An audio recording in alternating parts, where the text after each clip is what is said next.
মুমিন বান্দার বৈশিষ্ট্য হচ্ছে দুঃখ কষ্ট বেদনা জ্বালা এগুলোতে সে আপসেট হয় না, সে হাল ছেড়ে দেয় না, সে ভরসা রাখে একজনের উপর, চিল্লায় বলতে হবে তিনি কে?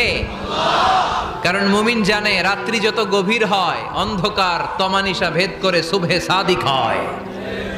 মুমিন জানে গর্ভবতী নারীর পেটের ব্যথা যেই দিন বাড়তে থাকে ওই দিনই নতুন মেহমান আগমনের সময় ঘনাতে থাকে।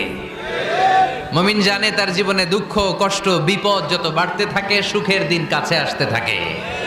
এজন্য মুমিনের হারাবার কিছু নেই। ফা ইন্নামা আল উসরি ইউসরা, ইন্নামা আল উসরি ইউসরা। নবী হে, কষ্টের পরেই আছে আনন্দ, দুঃখের পরেই আছে সুখ। আপনি সমস্যায় পড়েছেন, ওই সমস্যার সমাধানও আছে না নাই? এই পৃথিবীতে এমন কোন সমস্যা আছে যেটা সমাধান নাই? কথা বলেন।